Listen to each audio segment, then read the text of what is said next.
नमस्कार, MP Dastak news में आपका स्वागत है। मैं हूं आनंद शुक्ला। आइए देखते हैं इस वक्त की क्या है बड़ी खबर। रीवा की धरती पर कभी राजनीति के सूरज की तरह चमकने वाले स्वर्गीय दादा श्रीनिवास तिवारी की पुण्यतिथि जो 19 जनवरी को मनाई गई, कांग्रेस पार्टी की उदासीनता और गुटबाजी की तस्वीर पेश कर गई। एक ऐसा आयोजन जो किसी समय कांग्रेस के लिए संजीवनी माना जाता था, आज सवालों के घेरे में है। स्वर्गीय श्रीनिवास तिवारी, जिन्हें विंध्य के शेर और अमैया दरबार के राजा के नाम से जाना जाता था, उनकी लोकप्रियता के किस्से आज भी हर व्यक्ति की जुबान पर हैं। वह नेता थे जिनके एक शब्द पर ठहरे हुए काम आगे बढ़ जाते थे। अमैया दरबार की कहानियां जहां से लोगों की उम्मीदें कभी खाली नहीं लौटी, आज एक दर्द भरी खामोशी में डूबी है। पुण्यतिथि के मौके पर परिवार द्वारा आयोजन तो हुआ, लेकिन कांग्रेस पार्टी के कई दिग्गज नेता नदारद रहे।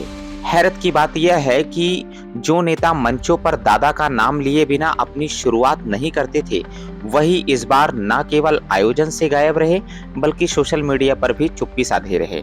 चुनावी मौसम में स्वर्गीय दादा का नाम लेना, उनकी उपलब्धियों को भुनाना और उनकी छवि का इस्तेमाल करना कांग्रेस का पुराना तरीका रहा है।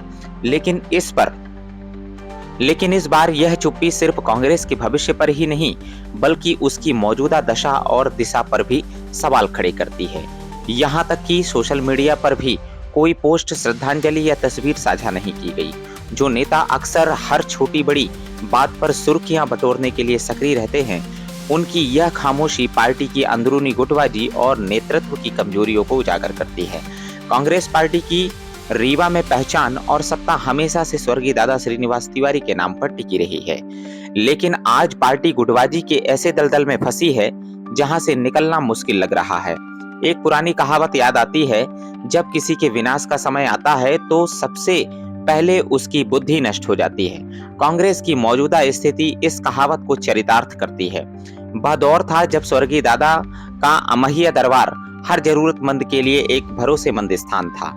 लोग बड़ी उम्मीदों के साथ उनके पास जाते थे और दादा का सिर्फ इतना कहना कि जाओ काम हो जाएगा, उनके भरोसे को नई ऊंचाई देता था। यह विश्वास ही था जिसने दादा को जनता के दिलों में अमर बना दिया। लेकिन आज वही कांग्रेस जिसने कभी उनके नाम से राजनीति चमकाई, दादा को भुला बैठी है। क्या यह पार्टी की गिरती साख और गुटबाजी का संकेत है?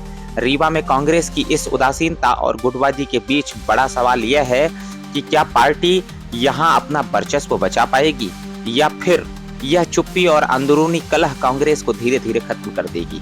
क्या कांग्रेस दादा के नाम को सिर्फ चुनावी मौसम तक सीमित रखेगी, या उनकी विरासत को सही मायने में सम्मानित करेगी? रीवा की जनता जो कभी दादा के अमैया दरबार के वचन पर अपनी दुनिया बसा लेती थी, अब यह देख रही है कि कांग्रेस खुद अपनी जमीन खोने की कगार पर है। आने वाला समय तय करेगा कि कांग्रेस गुटबाजी के इस दलदल से बाहर निकलेगी या यह पार्टी भी बिंद में इतिहास बनकर रह जाएगी। फिलहाल इस खबर में इतना ही। मिलते हैं एक बड़ी खबर के साथ। तब तक के लिए आप देखते रहिए एमपी दस्तक न्यूज। नमस्कार।